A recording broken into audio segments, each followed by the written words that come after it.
Assassin's Creed has been with us for a decade now, and spawned a huge number of games both in the main series and also a number of spin-offs. I'm going to focus on 2017's Assassin's Creed Origins here. Some of my points are valid for some or all of the other games, and there will be spoilers. So if you have no intention of playing this game, or you don't mind already knowing some of the story points when you start, dive right in. A small disclaimer though, I haven't played all of the games in this series, but one thing strikes me as I'm playing through: why am I killing all of these people? Because the game's telling me to? Yeah, sure, but why is the game telling me I have to kill all these people? A lot of this is down to the tone of the game. Take a game like Doom. Which one? Anyone. Doesn't really matter. A gate from hell opens, for some reason, and badass monsters pour out. The games know killing things is a strangely satisfying experience for a human being living in a civilized society, and Doom nails it. Nobody's going to be morally opposed to killing fire-breathing demons from hell. I mean, come on, barely even makes sense.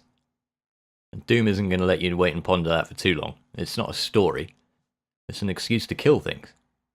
Carmack himself said, "Story in a game is like story in a porn movie. It's expected to be there, but it's not that important." Let's be clear about it though. Killing stuff in games is fun, it's satisfying. And Doom avoids the morality question by specifically having you kill things that could not be morally out of the question. Humans are a little bit different. Doom's own predecessor, Wolfenstein 3D, had us killing Nazis. It's hard to argue morality over the nameless identikit Nazis from the endless array of games where we're expected to kill them. Again, it's a sort of moral safe ground. The Nazis are bad, and they need to be killed so you can complete a level or objective and move on. Okay, fine. But let's go back to Assassin's Creed. I'm going to quote verbatim a post made by Haven Dan on Reddit in 2014, because it does a beautiful job of encapsulating exactly why I wanted to raise this issue, and introducing the points that I want to make. There's a link to the original post in the video description if you want to give it a read, along with the many comment responses too. Nothing is true. Everything is permitted. In short, that's the premise of the entire Assassin's Creed franchise. A somewhat ambiguous saying for an increasingly straightforward and often boring franchise.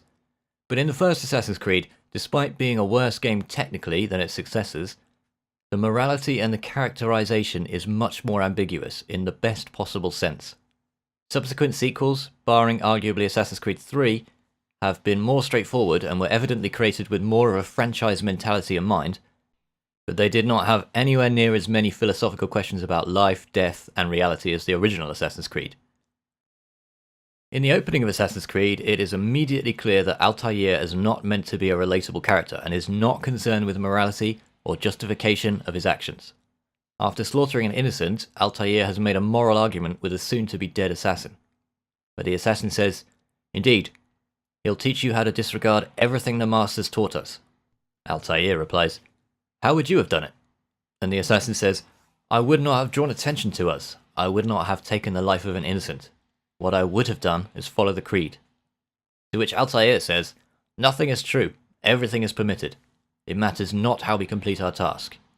And the assassin replies, "But that is not the way of..." And Altair cuts him off. "My way is better." Here we have a young, headstrong Altair who is fundamentally misinterpreting the creed as the ends justify the means. Of course, the end here is the death of the assassin who wishes to uphold the creed, and interprets the creed in a way that is more palatable to the player, but also accurate to the ethos of the Assassin's Order. While Altair does grow as a character throughout the ensuing narrative, there is never a moment where he shows any real kindness or charity, and as a result he is not a wholly sympathetic character. However, where the narrative strength of the game lies is in the moral questions it asks. Which ends justify what means? This is largely explored in death sequences of each of Altair's targets. Where this is perhaps most apparent is in the assassination of the Garnier de Naplouse. And here Altair says, "Let go of your burden." To which Garnier replies, "I'll rest now, yes. The endless dream calls to me. But before I close my eyes, I must know, what will become of my children?" Altair says, "You mean the people you made to suffer your cruel experiments? They'll be free now to return to their homes." And Garnier replies, Homes? What homes? The sewers? The brothels? The prisons that we dragged them from? To this, Altair says, "You took these people against their will." And Garnier replies, "Yes, but what little there was for them to have. Are you really so naive? Do you appease a crying child simply because he wails?" "But I want to play with fire, father." "What would you say?" "As you wish." "Ah, but then you'd answer for his burns." And Altair comes back with, "These are not children, but men and women, full grown." And Garnier replies, "In body perhaps, but not in mind." Which is the very damage I sought to repair. I admit, without the Piece of Eden, which you stole from us, my progress was slowed. But there are herbs, mixtures, and extracts. My guards are proof of this. They were madmen before I found and freed them from the prisons of their own minds.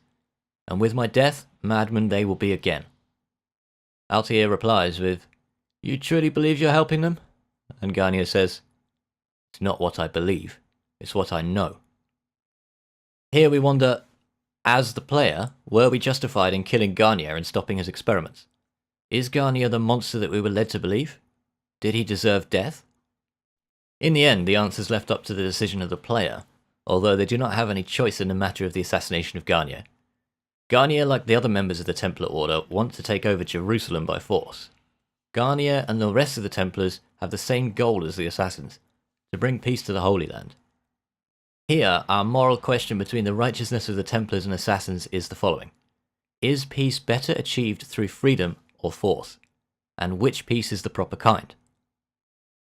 In a way, this is answered for the player by the betrayal of Al-Mualim, Altair's mentor and the man who set up his assassination contracts. Al-Mualim, a secret Templar, used Altair to eliminate the competing Templars, thereby solidifying his place as the primary Templar leader. Here, Altair, and by extension the player, is morally compromised, as their killings are just as bad as Altair's initial killing of the innocent. Unfortunately, while Assassin's Creed 2 and its successors are far better games technically, offering far more refinement and polish, their narratives are not nearly as complex or ambiguous. For example, Ezio, the star character of Assassin's Creed 2 and its spin-offs, Assassin's Creed Brotherhood and Assassin's Creed Revelations, is a character that drives events rather than one that is affected by them.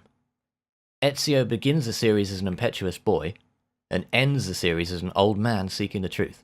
Still, Ezio is easily a better character than Altair, explicitly because of his development and character arc, but we, as the player, never question the righteousness of his cause. When the villain, Rodrigo Borgia, is introduced, it is revealed that he ordered the murder of our player character's family, including his 13-year-old brother. As a result, we never question the wickedness of Rodrigo Borgia, and the game's plot turns into a classic revenge tale with political machinations and intrigue. Ezio is not an assassin, at least not in the way that Altair is, and neither are Connor Kenway, Edward Kenway, or subsequent assassins. All are motivated by personal revenge or vendettas. None are really committed to their relationship to the Creed and the morality of their actions in the way that Altair was committed. Assassin's Creed games after the original are better games about being an assassin, but not a better story about being one.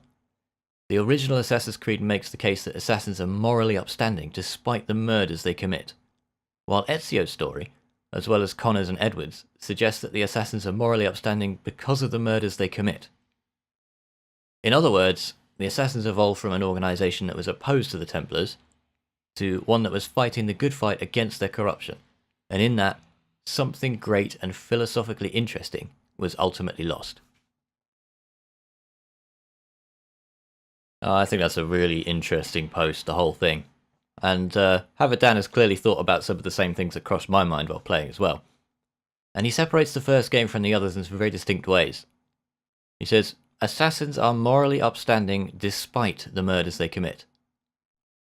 I think that's better served as a question to the player. Are assassins still morally upstanding after the murders they commit? If so, why? Origins puts you in the shoes of Bayek of Siwa, a Magi sort of law enforcer in Egypt in the year 48 BCE. Note the year though. It's not the Egyptian Golden Age anymore, and this is towards the end of Egypt as we know it as a distinct civilization, It's got Greek and Roman influences now, and the game uses them as a hook to suggest that the Egyptian people are being subjugated and mistreated by their Greek or Roman overlords. The game doesn't skimp on history either. It's there in sways if you really look for it, and it's a real shame that it wasn't made easier to access because a lot of effort has gone into the historical accuracy. Cleopatra and her brother Ptolemy really were around at this time in history, and yes, Pompey's head was presented to Caesar by Ptolemy. Let's just say Cleopatra and her brother didn't get along all that well after they got married, and yes, she married her brother. That was a thing back then in Egyptian culture. It was quite normal. She was 18, he was around 10. Social norms around age were very different as well. It would have raised a few eyebrows among modern gamers, a 10-year-old marrying his sister, so it was glossed over entirely in the game. I mean, that's a shame in itself, because although it's not altering history for a modern audience by glossing it over, it's definitely distilling it, removing the bits people might find a bit cringeworthy. Ptolemy's exact date of birth isn't known, so we're guessing a bit, but it's definitely in the right ballpark, making him around 13 or 15 when the events in the game happen, and Cleopatra closer to 21. Anyway, the reasons for this next part aren't entirely clear to me, and I probably need a proper historian or an Egyptologist to find out. But Cleopatra started leaving her brother off official documents, presumably in a grab for full control of Egypt.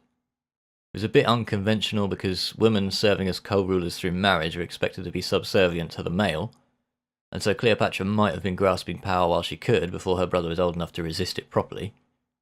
But whatever the case, Cleopatra gets in trouble for her political manipulation, and Ptolemy kicks her out, but she soon comes back with an army. Why isn't any of this explained in the game? We're just left to understand that, oh, Cleopatra's the good one, Ptolemy's the bad one. It's a terrible way to set up a story because we're not given enough information to decide why this person is bad or not bad. Right from the start, we're smashing up Ptolemy statues like they're piñatas and it's a Cinco de Mayo, but we're never told why. It's important because it puts Bayek's actions into context. Should I just trust the game to tell me who's good and who's bad based on nothing but a mission objective? Or should the game make some sort of effort to let me know why I should care? Empathy towards characters is really important. We naturally build empathy towards characters we spend a lot of time with in a game world, like the main character if there is one. For NPCs, they need to be introduced slowly, and we need to be told why we care about them. It's the same thing for books and movies. You can't just introduce a character and immediately expect an audience to give a damn. And that's why there's so much emotional weight attached to the death of Ares in Final Fantasy VII. Here's a character you spent at least a dozen hours, if not way more, getting to know, and even getting to control, and suddenly the game kills her off. It's a huge moment precisely because we've had so much time to get to know this character. And Assassin's Creed Origins? It substitutes for dead kids. Bayek's son is dead. Oh, how could you not care his son is dead, you monster? It's a kid. Kid's dying, it's all sad and stuff. It's a grave miscalculation by Ubisoft. You can't substitute emotional weight in that way. We didn't get introduced to Bayek's son and have him as part of the story for anywhere near long enough to properly give a damn, even if he's a kid. By the way, it's not the first time Ubisoft have used the dead kid hook to fail to captivate an audience. Made the same mistake before. You think they'd have learned this time? Anyway, so Bayek's all mad because the kid's dead and he wants revenge. Sure, I can sympathise with that. But I'm just not feeling what he's feeling, you know? I don't care. I didn't know this kid. You didn't give me a chance. And back to the subject of morality. How many people are really responsible for this kid's death? It was Bayek who stabbed him after all. How many people need to die here? None. Nobody needs to die. We're looking at this through a modern lens with a modern understanding of morality and the values of society. An eye for an eye doesn't work here. We punish people who kill others today, but not, oh, he murdered someone, so now I get to murder him. But FW, you're going to say. That's not what things were like in Egypt 2,000 years ago. People took revenge by killing the person who did the killing. It's historically accurate. Really? Really? Then it's fine to show the marriage of a 10-year-old boy to his own sister in the game then. That's historically accurate too. But it's missing from the game. Now you start to see my problem here. Why is Bayek of Siwa, a guy we're obviously supposed to like as a character, on a massive murderous rampage across the whole of Egypt, killing anyone who looks the wrong way at him, when only his son was murdered, and probably not by any of the last 100 people he's killed. Let's assume for a minute that it's fine for him to go ahead and kill his main assassination targets, the sort of boss characters in the game. Why is the game so happy to let us kill so many soldiers on the way to doing that? The soldiers are bad because they're working for an evil dude, really? Do we know that? Do the soldiers even know their employer's a bit of a douche? Do they even have a choice of employer? It's ambiguous, because the game doesn't do enough to make this clear. Has this individual soldier wronged Bayek in a way that he deserves to die for it? I don't know. I just feel like the game's told me I need to kill this guy, so he's going to die. I mean, all of this sets a dangerous precedent. I'm not going to sit here and argue that killing people in video games makes people want to kill in real life. That's obviously not true for the vast majority of people. But how we deal with problems is largely down to how we experience other people dealing with them. And Bayek's method of, I'll kill everything that moves, is really not even productive in his own time, let alone in modern society. And it's the game's underlying implication that you're cool if you're an assassin, and assassins solve all their problems by killing people without hesitation, that has this huge flaw. Bayek and his wife Aya seem to lack control over their own emotions in the game. At points they just lose it completely. As a player, I'm not sure I like the idea of Bayek having such dangerous weapons when he's clearly a bit mentally unhinged. Luckily there's no consequences in the game for just going on massive killing sprees, so it turns into a non-issue. On a gameplay level.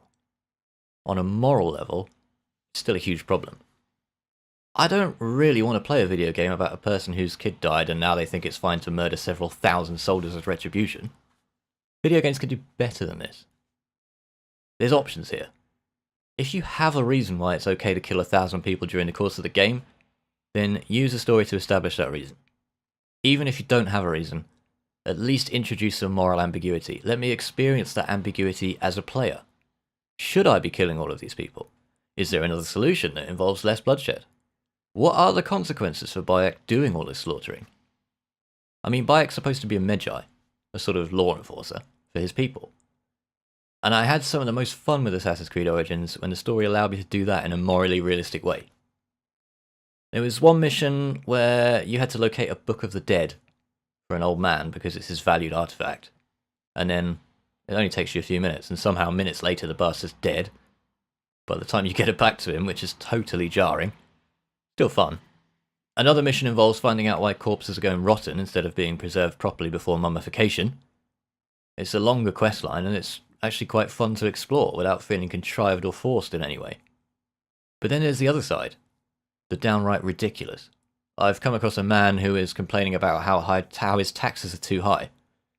The only solution the game allows you to take? Stab the tax collector in the face until he's dead. Come on, what? First of all, even if the tax collector has just gone missing, rather than been murdered, they're only going to replace him with another one, which solves nothing. Second, just further reinforces the idea that if you don't like what someone is doing, according to Assassin's Creed, it's morally fine to stab them to death. That's just not a good message to put in any game. And it's an odd position I'm in. I really enjoyed Assassin's Creed Origins, but not for the right reasons. I loved exploring Egypt, as Ubisoft have imagined it to be, just before the time of Jesus, and I loved a lot of the characters and side missions that were introduced. Like Vitruvius, anyone? Vitruvius, yeah, he's a real person. Who would have been active around the period when the game was set. And Cleopatra, being wrapped up in a carpet to meet Caesar? Sure. You know, by all accounts, that probably happened too.